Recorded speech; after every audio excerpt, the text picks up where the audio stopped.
Well, listen, good evening, ladies and gentlemen, and welcome. We're going to go on and get started. We like to start promptly at 1800 because we want to be mindful of your time. We've got a lot of leaders that are going to be joining us this evening, but we definitely want to get started.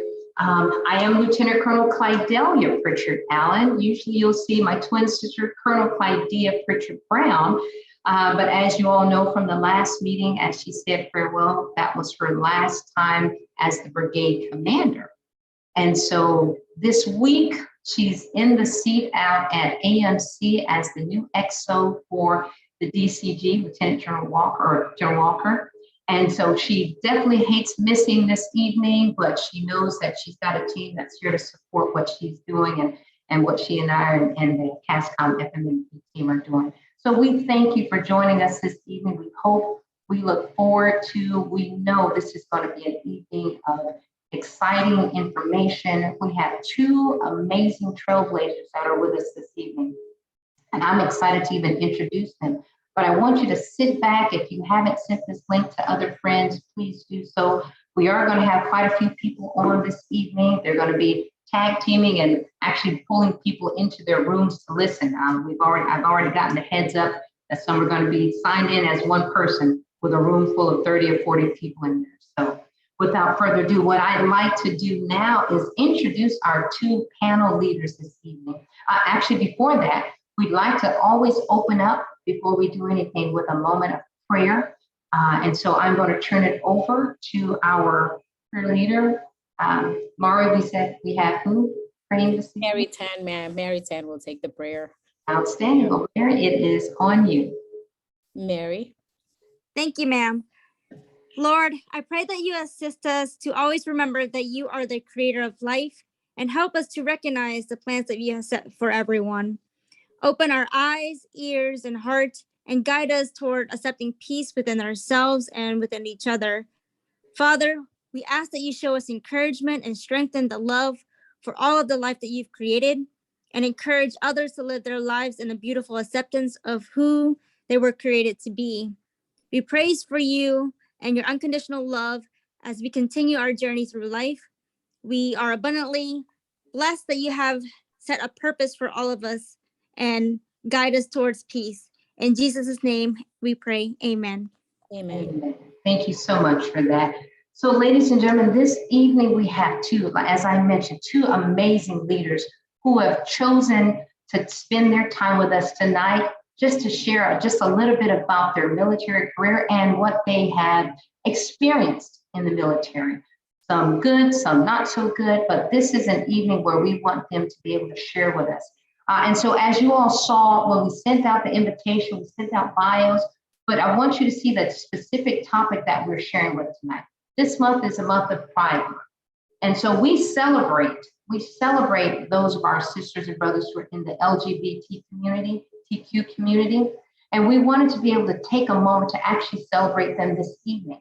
And so with that, we have two great leaders who have taken the time to actually offer the opportunity to share their stories with us. Diversity, equity, and inclusion is not just about gender. It's not just about race, but it's about the equality and sharing your relationships and your love with others. And so that's one of the things that we wanted to pretty much highlight this evening so that we can have an opportunity to understand those that are in our formation that may have an opportunity to share their love with someone that others may not have understood or expected years ago. So this evening, the first person I would like to introduce, and it's my honor, I met her a few years ago at a women's conference, a joint women's leadership conference, Major General retired Tammy Smith. Ladies and gentlemen, this woman is absolutely amazing.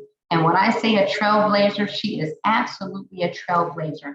I think when we sent the invitation out, we had a link on there where General Smith actually did a Fox News interview.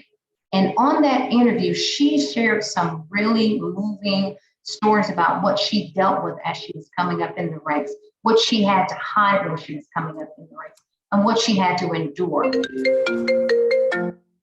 There we go. But look at her now, and look what she has accomplished in spite of some of the challenges that she went through. So tonight she's going to share with us some of just how she overcame, how she endured, but how she stood strong and the LGBT community, and how she is now a champion for that message. And then following General Smith, we're going to have Sergeant First Class Catherine Temte, another outstanding leader and trailblazer. She has a story as well to really truly show you all just how strong and how resilient we are with going through some of the challenges early on in our military careers to see where we are today. So without further ado, General Smith, I am turning it over to you and just all ears and ready to take copious notes. Ma'am, thank you again. Well, thank you so much for the invitation to be here and to share this opportunity with Sergeant Temte. It's just amazing. I know that I have made the big time now because I got an invitation to FMMP, so I am in the big time now. So, you know, it's the topic this month, of course, it's always about our experiences as women in the military and helping each other do things differently, be stronger, use best practices, find resiliency with each other. But this month in particular, as the setup was, is that it's Pride Month. And so our stories are going to be related to our experiences being members of the LGBT community. But for many of you on here, let me just start with just a basic thing. And that is like, well, why Pride? Why do we do Pride in June? So for those that don't know, and I know many of you on the call maybe already have this history, is that back in 1968, there was a riot in New York City at a gay bar called the Stonewall Inn. And so what happened that night is in New York City, many of the bars, especially those that were frequented by people who were gay, had some sort of mob affiliation. And so there was this routine thing that happened is that in coordination with the police who had to, you know, uphold the morals of the neighborhood and everything, there would be raids on these bars and they would collect up all the gays and lesbians who were there, and they would take them down and book them. Many of them then outed, losing their jobs and all the things that go with being caught up in a raid. But this was pretty routine happening in these types of settings during that time back in the late 60s. And so one night at the Stonewall Inn, when the police came in to conduct their raid and they came to the bar, something was different that night. And the people there just said, oh no, not tonight. And they resisted. And it literally caused a riot in this neighborhood that went on for 2 consecutive days. And it's credited as being like the launching point of the modern gay civil rights movement. Because then 1 year later, after those riots occurred, there was a parade or a gathering that became known as the Christopher Street Parade that met, and they had a parade to celebrate like the 1 year anniversary of this uprising and this reacquaintance and this reinvigoration of what it meant to be gay in America in the support of gay rights. And so Pride is the growth of that first parade, which was on the anniversary of that riot, where we said, it's enough. Where they finally said, they stood up and said, it's like, nobody has the right to tell me who I should be. And definitely nobody has the right to tell me who I cannot be. And so the Pride spirit moves forward. It's not just today, we celebrate Pride all month. It's the idea that we can be whoever we are. And Pride Month is a joyful month. It's a time when people who maybe were afraid to be authentic feel the safety of the community that comes together that celebrates Pride in the same month for the same reasons. And there are prides all over the world now, but America's Pride, our dates align with the start of that particular riot. So just for those of you, just a little bit of background for those of you who have may not gotten that before. Now my Pride story starts way back in the 1980s. And I'm not going to take you through all 35 years, but we'll certainly address anything you want when we get to the question and answers. But, you know, when I started college, I knew that I was different. And I know that's what a lot of people who identify with this community is, you might not know what's going on with your life, but you know you feel different. You don't quite fit in. And I had an ROTC scholarship. So, you know, that was my way out of my small town. And so I knew beginning way back in the 80s my life was hiding. I was commissioned in '86, and I spent the first 25 years of my life hiding who I was and hiding who I might be in love with and hiding essentially all the things you share at the water cooler on Monday morning when you come in from the weekend. I had to hide all of that. And I did it for 25 years. Before Don't Ask, Don't Tell, because I'm even pre Don't Ask, Don't Tell, 2 policies pre Don't Ask, Don't Tell is how much I was affected by it, is that there was this assumption that your mere presence was an affront to good order and discipline. And there were literally criminal investigation division witch hunts to try and find you and entrap you and kick you out. And so, you know, we know that being a woman isn't easy in the military. I mean, we all know that there are other challenges that we have, but because we were also women in the Army, the rate of lesbians who were kicked out, proportionate to the number of people being kicked out and the number of women that there were in the Army. I mean, we were kicked out at about 30% rate, even though we only represented that time, maybe about 9 or 10% of the force back in the 80s. And so, you know, you got it from both ways. You were a woman and somebody thought, you know, you didn't act right. You turned me down on my date. You did all those things. And it started an investigation. So those are my first 25 years. And again, we can talk about the specifics in the question and answers if you're curious about that. But what's unique to my story is that when Don't Ask, Don't Tell finally was repealed in 2011, just over 10 years ago, about that same time, and just a couple of months later, I got selected for promotion to Brigadier General. And now we were in a position, I didn't have to hide anymore.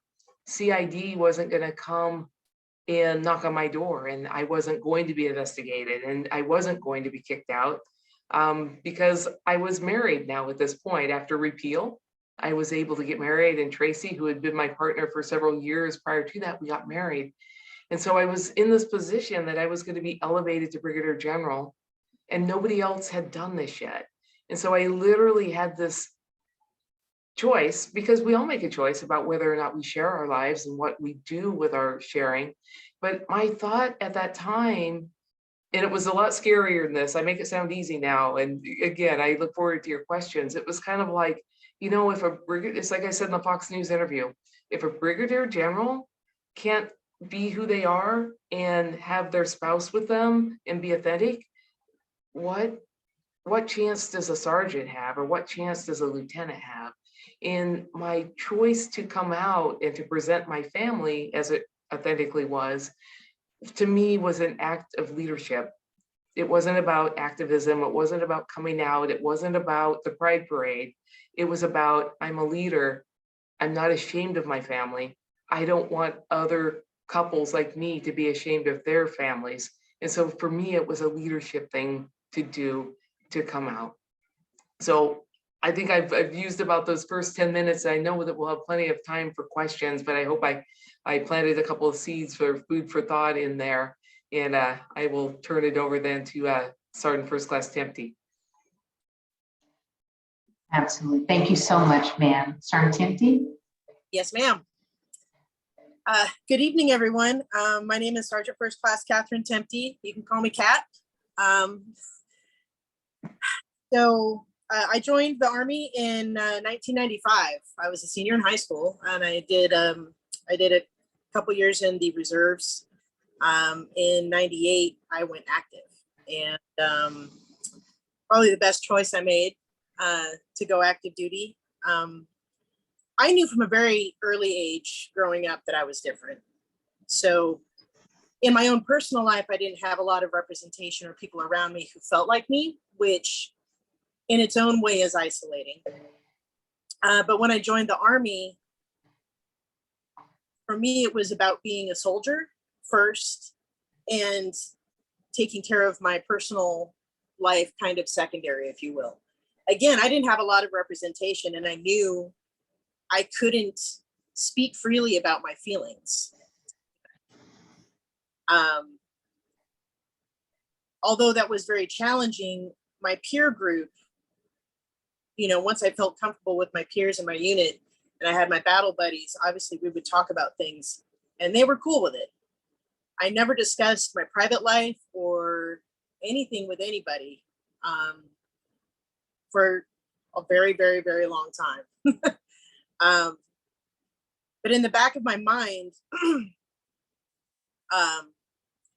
I always wanted to just be represented as, for people to see me as a good soldier, a good teammate, someone that is a contribution to the team.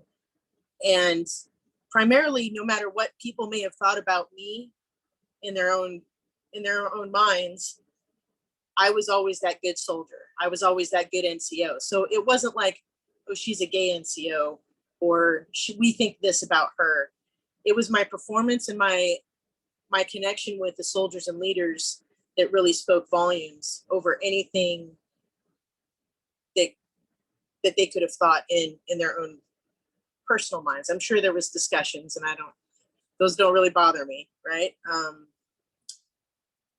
So I was fortunate to have some soldiers, senior leaders, that were also gay before Don't Ask, Don't Tell was repealed, that kind of showed me the way to be gay in the military without being out. And I had already kind of learned some of those skills independently, but it was that representation in that time period that showed me I could still serve proudly and be gay and be, a part of this Army community that I fell in love with. So representation is huge. And General Smith, when you came out, that was just a beam of light for me. And I know many, many other gay service members serving. And you did really show us that it was okay to cross that threshold. Because for many years, even after Don't Ask, Don't Tell was repealed, I was still fearful. Because you can change a law, but you can't change people's mindsets. And to just be, oh, now everybody's going to accept us. So it took me a long time in my own journey to feel more comfortable talking about being gay in the Army. And as I started making rank, I realized that none of my peers or superiors were ever looking at me as this gay soldier. It was how I presented myself and represented myself in being a professional and living the Army values. So that was pretty key with how I was able to mentor, how I have been able to mentor younger soldiers coming up through the ranks, not just women, but men. And society is changing so much faster than the Army is right now.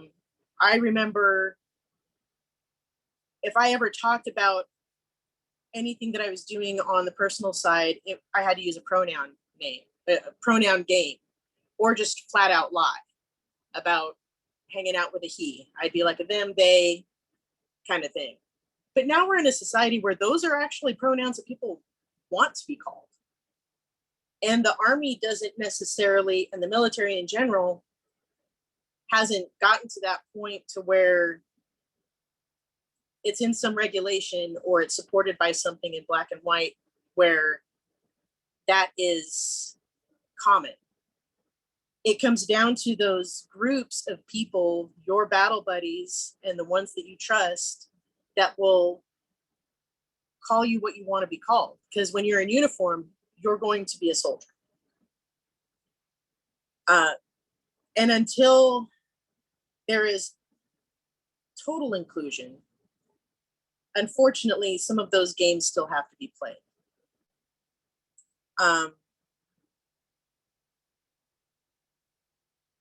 It really takes a community to keep the message of equality and fair treatment in the forefront of leaders, especially as these new soldiers are coming in. Showing what right looks like is really living the Army values, doing the best you can at your job every day, being technically and tactically proficient, but being a human and getting to know what's going on. Because if I hadn't had those connections before Don't Ask, Don't Tell was repealed, I don't know if I would be the leader I am today. So that's why I say representation is huge. It made a big impact on how I served as a soldier. I can't use past tense yet. My retirement isn't over. I'm in the retirement process now. So, but I'm sure there's going to be questions. But that's been my experience to date. Outstanding. Ladies, first, before we even get started, thank you so much for that, because what it does for us is it really gives us a clear picture and a clear understanding of not just challenges that you had to overcome, but downright decisions that you have had to make internal to be able to serve. And I think both of you all acknowledge that your desire was just to serve your country, as it is for all of us. For whatever reason we came in, our desire to remain in was to serve our country. And I think you both made some statements that really hit home before we get to the questions that I really want to kind of just highlight, because I want people to really recognize and understand a couple of things that you said. Both of you had to hide who you were, not for a week, not for an event and people don't really know who you are, and then you can go home and be yourself, and then the next rest of your life you can be yourself. But you had to hide who you were for years in order just to serve your country. And back then, that was something that was, as you both mentioned, it was something that you had to do. It wasn't a choice. If you want to serve, you had to actually alter your thought process. You were forced to lie. There were things that you had to do just to be able to serve. All you both wanted to do was to be able to be considered equal, as we talk about diversity, equity, and inclusion. And all you wanted to do was be able to say, hey, I want to serve alongside my brothers and sisters. I don't care who you go home to. I just need to know that in the foxhole, back then when we were in the foxhole, in the foxhole, I can turn to my left or to my right, my look in front or my back, and know that my battle buddy has my back.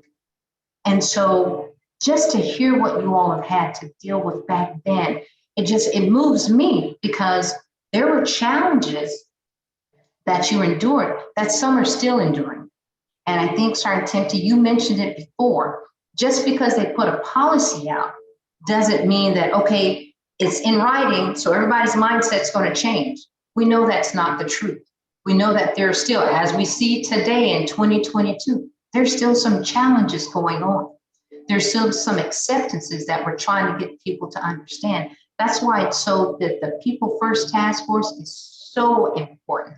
The mission that we're trying to talk about, diversity, equity, and inclusion, is so important. And as I mentioned before, when we first started, it doesn't just mean under the diversity, equity, and inclusion. It doesn't just mean including women, as we have in the Female Mentoring Morale Program. It doesn't just include the race. It includes, as we're talking about today, your relationships, your feelings for someone else. How do we separate your focus on what you think is your issue and recognize that I'm a soldier wearing green, I bleed the same red, and we should be able to serve together. And so, as I mentioned at the beginning, trailblazers through and through. So we just are honored, and we thank you for being able to share that story. So with that, I want to open the floor again. We see people continuing to come in. I know some are heartbroken that they didn't get a chance to hear the beginning parts of this, but this is why we record it, so that we can share it with others. And so what I'm going to do real quickly as we kind of start on our questions and answers, I want to open up the floor. Mari, I know you've got the questions window, and then we do have everyone, we have in our chat box, more than excited to be able to answer those questions. If you don't want to raise your hand and open up and ask some questions, we have the chat box that we can put in and ask for you. We do have some questions already started. So Mari, I'm going to turn that over to you so we can tag team and get those questions answered. Yes, ma'am. So the first question is actually from me, ma'am. So I saw your article and I saw the video, and you described in your video a moment that you literally had it and you said, I'm dropping my retirement. So can you describe what had transpired at that moment, what led you to that situation? And sign first class Temte, if you could actually describe a time when you actually saw things that made you maybe want to quit, but you were pushed to go on. Yeah, no, thanks for that question. Is that I submitted my retirement request in 2009, 2010 timeframe. And my retirement was approved. I was a colonel at the time. And I had gotten to that point because at that point I had been in maybe about 23 years, 24, something like that. And I saw all these things changing in America. I saw that marriage had been approved in some states. I saw employers were opening up partner benefits to draw best talent. I saw people, not me, because I couldn't talk about it, advocating for the repeal of Don't Ask, Don't Tell. I saw all of these things changing around me, but it wasn't changing for me in my institution. And it was crushing because, you know, Kat talked about, you know, values. I mean, this has to do, you want to live a life of values. And at that time, I was finding that my personal values seemed to be at odds with where I thought the Army's institutional values were, because there was nothing wrong with me. I was a good soldier. Everything that Kat described, I wanted exactly like that. I just wanted to be a soldier. And I was depressed. It was crushing. And I thought, you know, I'm not the type of person, I didn't think that outing myself at that point, I'm retirement eligible. I thought the right thing to do is just to go ahead and retire and then be able to use my voice to help further repeal. But then the chairman of the Joint Chiefs, you know, he made that statement to the Senate Armed Services Committee and said that, you know, I don't understand why we're forcing our service members to lie in order just to serve their country. And I was given hope in that. And I was able, you know, I heard you say that General Rampy's on the line, so she knows how hard this is, but I was able to get my retirement order rescinded and to be able to continue to serve. But it was those things coming together, the pressure, the add-on, the years of that, seeing things improve around me, but not improve for me. You know, we vote with our feet. And that's what I was doing at that particular time. But it was also, I mentally couldn't do it anymore. I needed that break, and I needed to be able to have my voice. And you know what, and I'll jump in there real quickly because that's powerful, because you wanted to at least take the stand to say, okay, if I can't continue and be myself, then I'm going to step out of the military and continue serving. Just imagine we have some young leaders in the military who've taken that, made the decision to do something tragic to themselves because of the stress and the frustration and the anger and the nowhere to turn to in order to continue. And we've had those, you know, in some of these suicide cases. And we have to be, you know, this is why we love this forum, because we talk candidly. And you've had a number, and I can't even give you the number right now, but you've had so many that have thrown their hands up and said, I can't do this anymore because I'm trying to serve in something in an organization that I want to serve in, but I can't do it openly. What do I do? And some have made the ultimate decision and have chosen to do something that they cannot turn back and change. You had the opportunity to rescind or pull back that retirement request, thank goodness, and we thank you for that. Some made the ultimate decision not to. And so that's why this is so important to be able to talk this, because we want that branch, that olive branch, to be, you know, extended to those who don't know where to turn. Absolutely. So thank you for that answer. Sergeant Temte, would you like to share anything with that as well? Yes, ma'am. I kind of got into the mindset that things really weren't necessarily going to change. I wasn't in a position to change them. But I knew that if I ever found a partner that I wanted to stay with and share a life with, that would be my turning point. I was very, very fortunate on some level to not meet that person, my wife, Amy, until 2017. And ironically enough, that's a part of the driving force of why I'm retiring, because I want to spend time with my family, but not because it wasn't a choice that she couldn't come with me, or that I couldn't take care of her, so she'd be a part of medical benefits or educational benefits, all the things that are available to spouses now. I kind of dug my heels in. I'm pretty stubborn, and I was determined to serve my country, but that was the line that I wasn't going to be willing to cross, is to have a family in secret. So when Don't Ask, Don't Tell was repealed, I was in a relationship at that time, and I had an opportunity to, like, we had an office rule that said, hey, you can take your spouse. I was the only single one in the shop, so they were like, hey, you can take your spouse or your significant other to celebrate their birthday. You can have the day off or whatever. And I was able to walk into my office, my boss's office, and say, hey, I'd like to take my partner out. We're going to celebrate. And I was fortunate enough to have a very supportive and inquisitive supervisor. Like, he actually wanted to know more about my experience up to that point. So I was very fortunate with that, and my tenacity to stay in, I guess. We kind of share exactly, as I've told a longer version of my story. So I met Tracy in 2004, and it's true that when you meet the person who is your person, you just want to tell everybody, and and that was part of also what made it harder as things were changing around.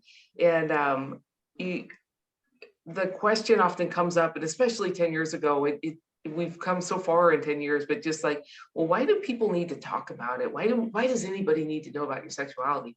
But it isn't that. It's we want you to share our family.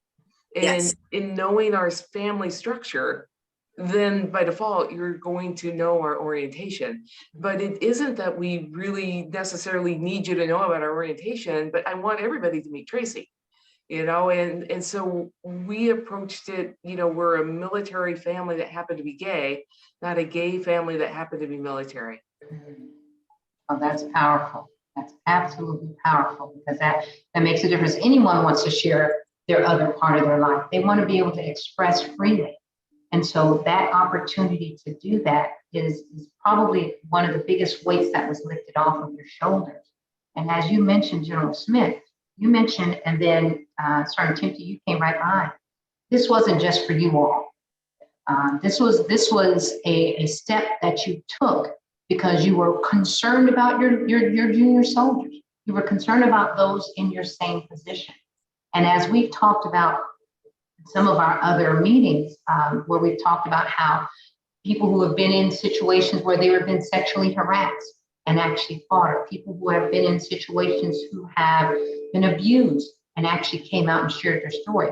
It wasn't just for them, but it was to be able to say, hey, if I can do this, please don't be embarrassed, or don't feel bad that you have to keep it as exposed. And so that's one of the things that, again, is so important in your stories, that you took I would say you stood the line.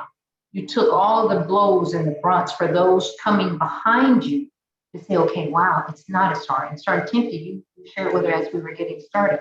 She, as a result of her taking that step, that leap of faith, and saying, whatever comes against me, I'm going to let it come against me. But I'm not just doing this for myself, but I know there's so many in the formation that may not be able to speak up for themselves.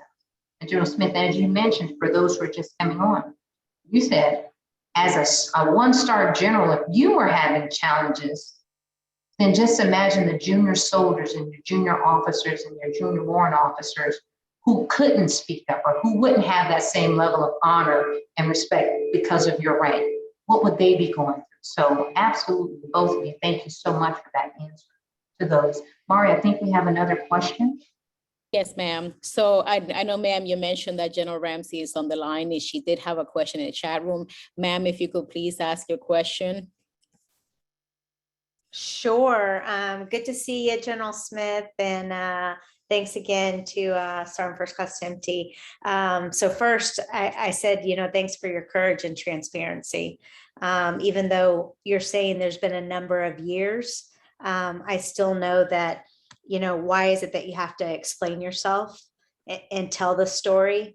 But I think it's really a good reminder to all of us not to judge a book by its cover, and really get to know each soldier's story and understand what's behind that. And so I think, with this change and the level of acceptance, really driving some cultural change within the military, I thought maybe it might be timely to discuss, what do you think we can learn from your experiences and how can we apply it to our current efforts on equity and inclusion? Because I know we still have a ways to go.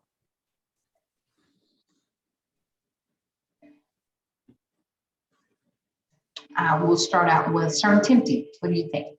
Yes, ma'am. I think what it comes down to at a local level are narratives.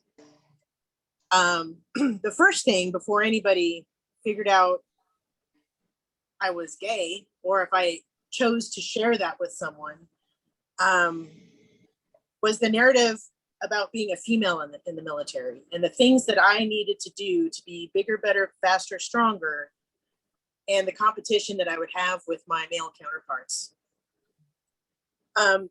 Some of those narratives that we have can be dangerous.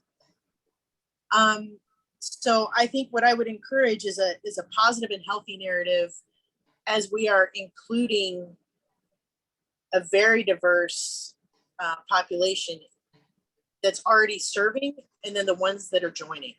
The young soldiers that are joining have a completely different mindset than I'll call myself an old soldier, had growing up. So bridging that that gap of having a positive and healthy narrative of this is how you can serve, you can still be yourself. For me, I was always a soldier before I was gay. Once I put the uniform on, what I did and what I wanted to do on my private time was not in the forethought of my brain, but that was me personally. But me being able to be out showed that balance. And I'm not saying I'm the best sergeant in the world, but I know I'm a good leader, right? And I've had a lot of young soldiers that are coming up, E4 and below, that have conversations with me about being gay in the military. So I have a serious responsibility to share a positive narrative with them instead of something that is damaging. And I think we have to walk a fine line with that. And a part of that is, like you said, getting to know your soldiers as individuals, ma'am, understanding their story. It is important for all soldiers, for their leaders to understand that they actually care. And soldiers know when you don't. So it can't be faked. You can't fake the funk. Thanks so much, Sergeant Temte. Ma'am? Yeah, I think like what to learn from the experience, and my experience is different. I accept that no one is going to be mean to a general.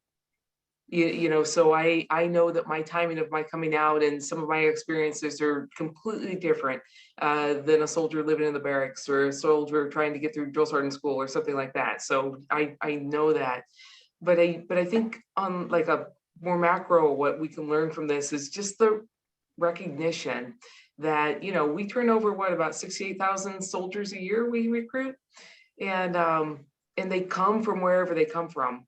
And just as we are indoctrinating them into the values that we want them to have and the behaviors that we want them to have, and all of those things are going to come together, is that somebody coming from their small town or from their less than accepting church or from a family that didn't support them, even though, as Kat pointed out, our new generation has much more awareness of something like somebody's orientation. Coming to understand your own orientation at the same time you're coming into the Army, I mean, those are two big things at the same time. And so just the understanding is, I think you nailed it there, Sergeant Temte, it's the leader part of it, that young people are going to come into our organization, they're struggling to learn to be soldiers, but some of them, it's their first time away from home and a first time they actually got to be who they are.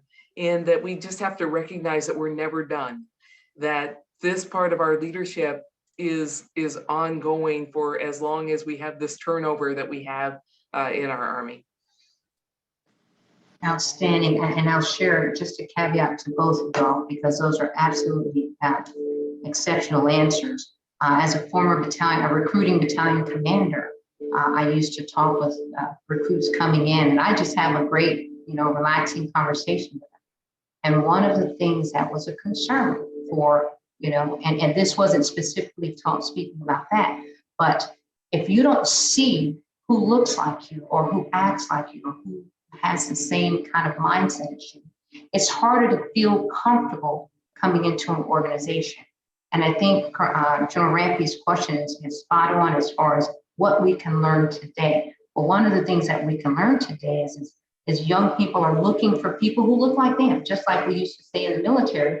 When we're selecting for promotion, we select people who pretty much look like us. Well, that was the narrative for a while back. The narrative should be, hey, we have the military and the Army we look like everybody out in the civilian world. At one time, it used to be combat arms, or it used to be this, and if you're not this, then you're not really fitting in. Right now, our message is we accept, we respect, we acknowledge all.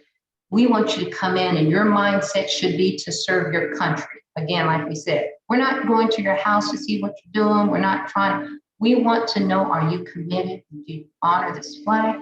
And do you have a desire to serve your country? And that was one of the biggest things in as far as recruiting discussions is concerned. How do we, show that we accept and we respect and we want you to come in because you have a desire to serve? So thank you both for that. General Rampy, any other questions with that? Anything else we can help? I see we do have General Simmerly that has joined us this evening. Sir, we'd also like to have get your input if you'd like. Now, I'm the other one, sir. Just want to make sure I make that clear. I'm the sister standing in. I'm not trying to trick you, but Colonel Pritchard Brown was not able to be on tonight, so she and I always tag team. We won't tell you anything about changing classes in college and all of that, but I'm here. And so, sir, anything else you can share with us? And we appreciate you being on this evening. Thank you so much. Well, so first of all, thank you for being on. And I have to admit, when I first saw your image, I assumed it was your sister, but fortunately I can see that it's Lieutenant Colonel Pritchard Allen, who's leading this session today. And we're fortunate to have both you and your sister's talents in the Army, especially with conversations like tonight's. And I have to tell you, I'm really grateful to General Smith's leadership and Sergeant First Class Temte's testimony that I think is really powerful. And it's so helpful for us to be having this dialogue. And it's helpful not only for the people who are on this net. I think we have to think about how we share some of this dialogue with people who aren't on this net. So we can talk about things that are important to every team member, and we can talk about them in an appropriate way. And we can recognize that we have many members of the team that want to contribute, that have the spirit that Sergeant First Class Temte talked about being soldiers first, and that we need to acknowledge that we have people of so many different backgrounds, with so many different orientations and preferences that we can accommodate. that we are obligated to accommodate, and that we can do better, and that we can be not only more inclusive in our approach, but also better informed. And so when we have opportunities to counsel soldiers or to encourage peers who have an orientation that's different than the norm, right? And I'm probably not using the right language when I say the norm. We've got an obligation to speak with them, to encourage them, and to help them understand that their diversity is a strength for our team. And it not only makes the squad that we're on or the team that we're a part of stronger when we can not only treat each other with respect, every member of our team, but also we can accommodate differences in our team. We can accommodate diversity in a way that's inclusive so that everybody knows they belong, and they belong as they come. They belong to the team because they wear the uniform that says United States Army. And everything else that's contained within that uniform is welcome, is necessary, is important to the team. So I think conversations like this are really beneficial to our understanding. And I think as we talk about it, to be able to hear from folks who've lived through this and listen to their advice on how they've been counseled, how they've been encouraged, and how they've been able to use their experiences to counsel and encourage others. I just think is so important. So that's really what I have to share, and it's mostly gratitude. And I'm grateful for everybody who has talked today and asked questions and helped us to further our understanding. Thank you. Sir, thank you so much for that. We truly appreciate that. And just to acknowledge, we have a male figure, a man that steps in and recognizes the importance of it. I say that because a lot of times when people think we're saying female mentoring morale, well, it's just a bunch of females getting together, oh, they're going to complain. No, this is about inclusivity. This is about all inclusive to male, female, gender neutral, regardless. This is a conversation that has to be had. So again, thank you so much for that, sir. I truly appreciate it. I see General Beeler, we have one here. Ma'am, thank you so much for joining us. Would you like to share anything with us as far as comments or anything? And thank you for being here. She's looking for the mute button, me too. Oh. Unmute. It's the mute button. It's too many different forums with different mute buttons in different places today. It's been crazy. I think this is my third venue. Ma'am, General Smith, I've met you a couple of times, and Sergeant Temte, I have not met you, but first of all, thank you so much for both of you for sharing your story with us. All the comments have been really relevant. General Simmerly, it's good to see you. My question is really related to Army families, right? So the Army family is the backbone of our soldiers and their ability to continue to serve and to do the things that our nation needs them to do. What resources or programs do you think, one, you were able to rely on to help support you and your family as you served, or secondly, what programs do we need to really look at to perhaps make some adjustments in how we support Army families of different types?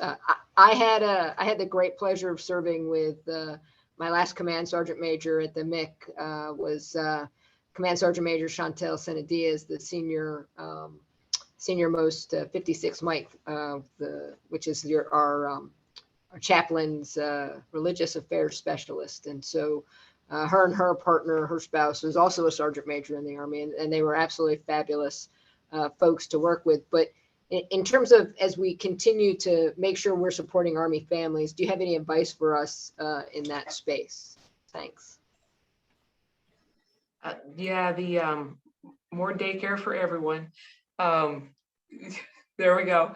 You know, when you roll it back into that it's just another military family by a different form. The programs that we have for our military families are good. In my personal experience, I don't have children, but I was married, was that I never ran into a barrier to access once all the laws changed and everything such as that. But what can be a barrier to soldiers who identify as gay, or they have a come into with they're married to a same-sex person, or they have a transgender member of the relationship, is that there has to be training for our service providers to not make assumptions about the composition of our families when we come in. Is it really that first time you hit the help desk, or the first time you go in and you check in for that medical appointment, or the first time you drop off your kids at Child Development Center? You know, those are all key interactions about whether or not we feel welcome. The thing about living this many years as a person who, like I say, for 25 years that my organization would have kicked me out, is that, you know, I do have a bit of internalized homophobia. I expect that every interaction, I'm much better at it now, 10 years down the road, than I was when this all first changed. But there's this assumption that it's going to be a problem, you know, that you're going to take your child, your spouse has to take your child to their medical appointment, and they don't want to go alone because they don't want to answer the questions. They need their service member with them. They don't want to answer the question about why you're not a husband and, you know, that you're a wife. So I think that just the continued training of our service providers and those people that you interact with in public are going to make or break whether or not we feel welcome going into those things. So Temte, you might, you're closer to the ground on a lot of these things than I was, because, you know, I had the advantage too, that sometimes my aide would walk me to the dental clinic, or because we get lost on the way, or whatever happens with generals. And so you might have a more closer to the ground answer to that. I agree with everything you say about the education piece. I will say that there's, in my personal family experience, Amy hasn't really had any issues that she's expressed to me, which is good. And certainly if I've gone with her to an appointment, they're like, oh, you guys are awesome. You know, like it's been very welcoming. And I think on some level, the support services aspect has been more quick to be inclusive than the professional side, than our ranks. Like you said, once the laws were rolled back and our spouses could go in and engage and do what they needed to do as for their own needs or for children's needs, I would say for the majority, it hasn't been that big of an issue, but I do understand that there are still some learning curves to happen. So I think that training piece is very key. Tracy and I took the opportunity after the laws changed and she was able to have her ID card, you know, is that we moved on to Army post. I'd never gotten to live on an Army post in my career. You know, it wasn't available to me. And so as soon as she got her ID card, I said, well, you know, we could live in one of those Army houses if you want to. And she said, let's do it. So we ended up living at Fort Belvoir twice. We lived on Fort Benning, and then she was spent a lot of time with me in Korea. But you know, and in many ways, just because of the military family, our values, and the fact that it is an inclusive organization, or it strives to be, is that many times we felt much safer on post than off post. And you know, that was a discussion that we had, and you know, maybe certain Temptes you guys are thinking about we're going to retire to, you know, it's in many ways the culture of the Army. I felt safer living on Fort Belvoir than some of the, you know, my housing choices just in the regular community. Outstanding, both great answers to that. Thank you, General Beeler, for asking that. That definitely makes a difference. I think one of the things that we're still working on in the Army, I think we're doing we're putting 100% into the effort is to change that culture. You had mentioned the culture sometimes is what, again, as we mentioned, we can change policies, we can put things in writing, great. But that culture, we want to make sure the culture is accepting. And there are just some that, they're getting to their retirement ages, some that are still there that it's a little harder to change that mindset. And so with that, we appreciate you all's patience and patience of others who are still hanging in there, trying to make sure that you make an impact, but ensuring that others see that, hey, we've got to, and it's not just those that are in the LGBTQ community. It's those of us that are saying, hey, look, no, I'm not going to accept you saying that. I'm not going to accept you joking like that. It's just like the jokes about females, or jokes about, inappropriate joking in the workplace. There's certain things that we should not accept. And so that's definitely one of those times where we as a team, as an organization, have to come together, make sure that we're messaging properly, make sure, like you mentioned earlier, training, sensitivity training, some words, they may not assume or may not think, oh, that was just something, oh, they're okay. No, let's talk about it. Let's have that hard conversation so that I can help you, leader, understand your soldiers are listening to you. Your soldiers hear you. You may not have realized that you offended this person, but you did. Now, our basic, training sessions that we've had over the time, gender and race, but we have a new conversation that should be had. So thank you for that question. I see one question here that I saw. It looks like it's from Claudia Lewis. Claudia, ma'am. Claudia Lewis. Yeah, okay. Claudia, if you want to ask a question. Yes, ma'am. Thank you. Thank you both for sharing your stories. And my question is, I apologize for the video not showing up. That's okay. It's all right. How positive or negative was the impact serving overseas with host nation affected by your sexual orientation?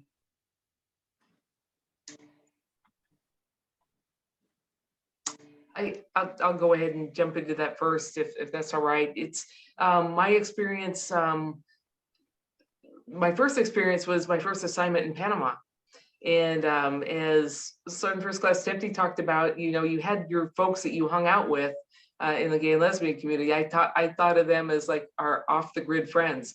And I tell you what, even in the 1980s, with my off the grid friends, we were able to find the gay bars in Panama City and those sort of things. So you kind of adapt to what the community is doing in the place that you are visiting or living. And that underground network exists and you can tap into it. And I did that in Panama, my first assignment, in that tapping into the underground overseas was probably very similar to tapping into the underground of a community that was hiding in the Army. Some of those skill sets were the same.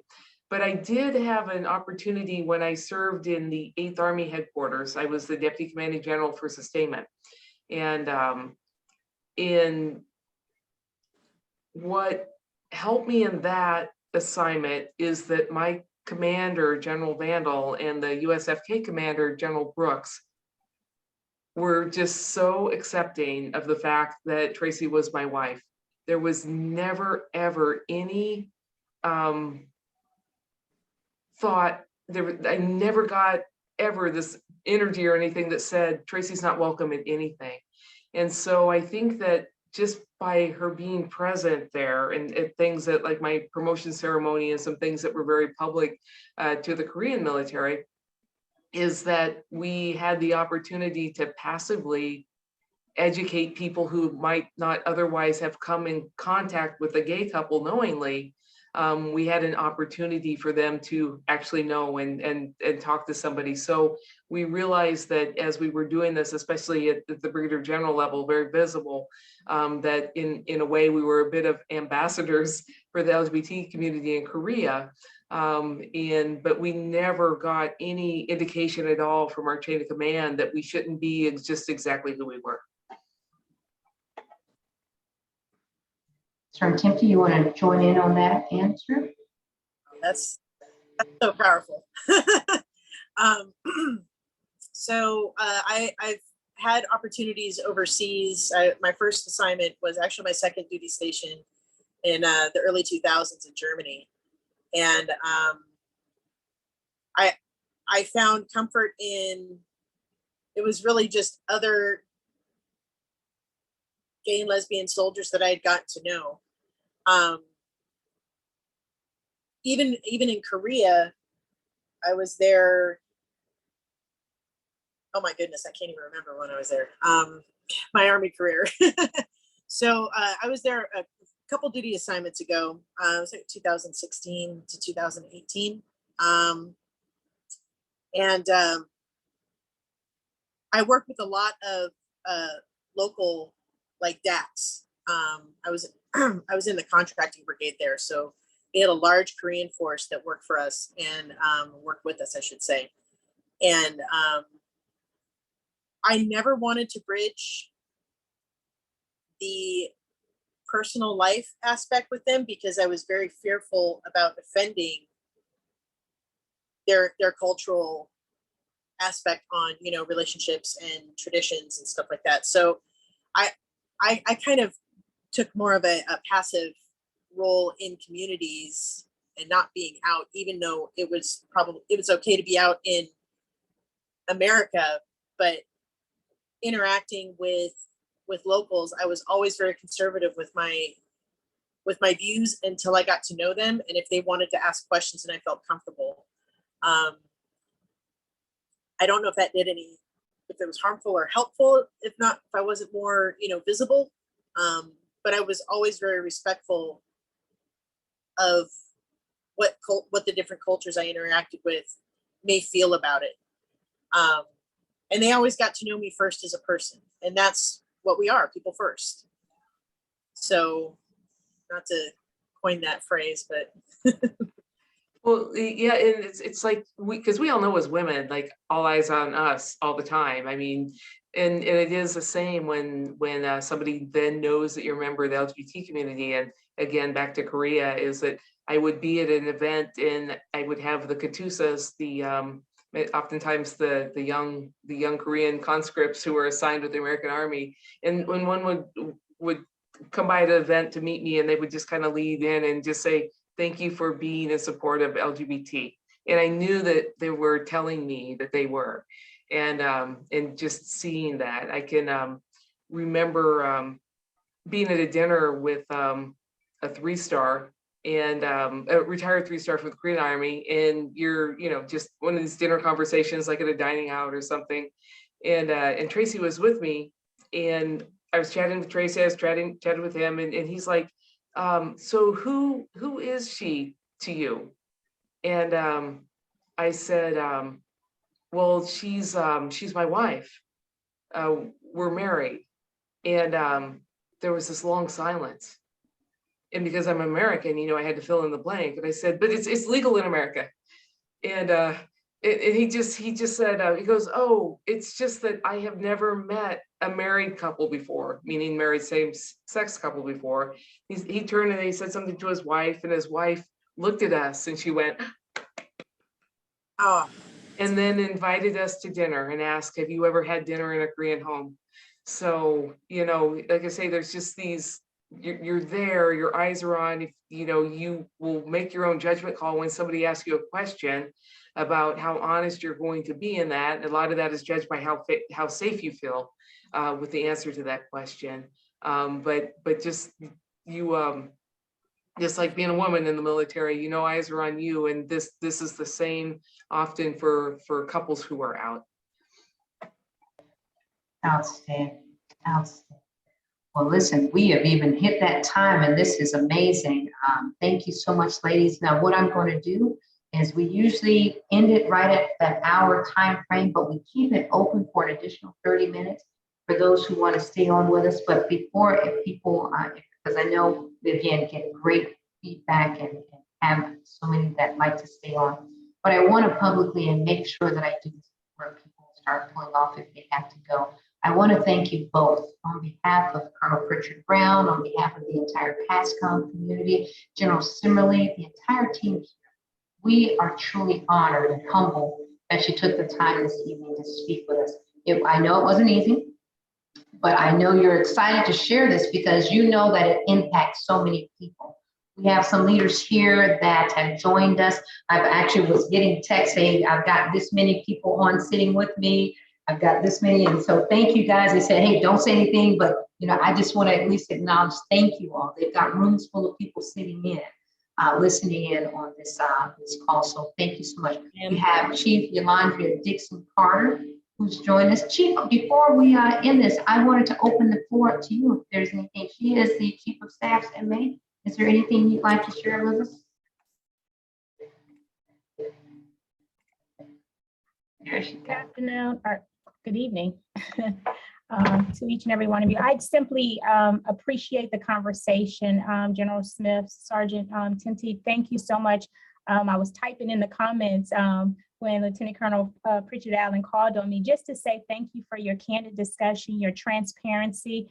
I'm a firm believer that be comfortable in who you are, embrace who you are, own who you are, and I refuse to be uncomfortable to make anyone else comfortable.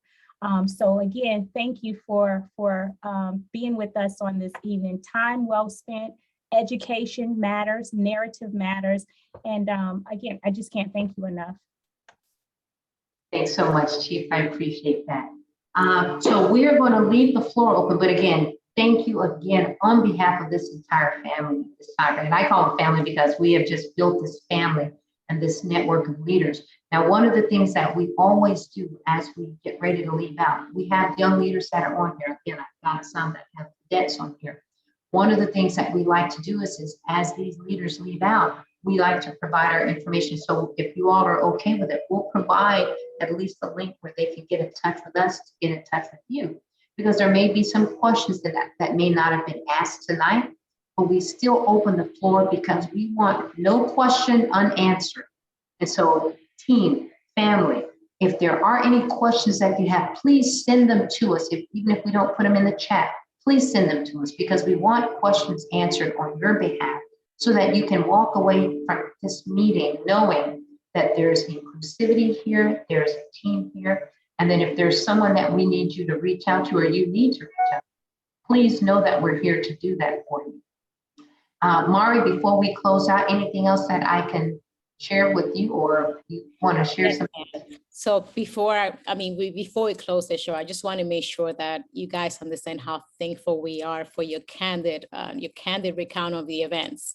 And I wanted to highlight two things from everything that you ladies said. The first thing is, I see no disgruntled soldiers here. I see nobody here saying how much they dislike the Army. We are here all out of love for the military and for the uniform and our brothers and sisters, because true change cannot come out of hate and anger and disgruntled. A disgruntled soldier needs to be let out the Army. But a soldier that wants change and wants to make the Army better needs to be embraced and included in the team. And I just wanted to make sure that I get that from you ladies, that it's amazing to see the love that you actually mentioned the Army. And I, as a soldier, I could relate to that. And the other piece is the main one, just like you both said, you are here because somebody supported you and accepted you just the way you are. So it's a fallacy to say that the Army is corrupted to the core. So it's a fallacy to say that we need to blow up barriers, because the reality is that the majority of our leadership accepts us just the way we are and wants us to just be members of the team. And definitely want to make sure that we put that out there, because we are there lifting the intent of those leaders who want everybody to be accepted just as they are. Outstanding, Mari, thank you so much for that. So ladies and gentlemen, again, the formal portion of the meeting has ended. We like to invite you to stay on. General Smith, Sergeant First Class Temte, if you have a little time to hang out with us, we always like to continue to have the conversation go, but we extend a true appreciation for you all dialing in, and those that were in the rooms, thank you so much for joining us. We had a couple of Facebook pagers in here, live pagers. General Sally, before we close you out, would you like to say anything? I'm so sorry, I would never want to close out without giving you a final opportunity to say something, sir. Well, thanks. You did give me an opportunity to comment earlier, and I appreciate that. And I want to thank you for continuing the excellent tradition that you and your sister share, contributions for this. And for everybody, I think this forum is so important. Tonight, what we talked about, and what we talk about every month, where we have an opportunity to come together with candid, transparent discussions with leaders who offer a perspective that's very valuable to every member of the team. And I especially think of the junior members that are part of this team that profit from this discussion, who provide input to the discussion that enrich it. I'm really grateful for that. And again, I'll just reiterate my gratitude to our speakers tonight for helping to inform us, to helping to make the Army better. And you know, the attribute of belonging, I think, is something that we often don't talk about. And every member of the team, every member of the Army should have a sense of belonging in every unit that they're in. And it's incumbent upon every leader in every unit to ensure that takes place. So thanks again for this forum. Really, really proud, and I learned a lot tonight. Thank you. Thank you so much, sir. We truly appreciate that. So ladies and gentlemen, again, this ends the formal portion of our meeting. Thank you for joining us this evening. And again, we're going to sit back on here and just have a little more dialogue, and you're welcome to stay. But if not, have an amazing and blessed evening and rest of your week and weekend. Please enjoy and be safe on 4th of July weekend. Please all be safe. But again, thank you so much. So with that, General Smith, General Temte, again, we are just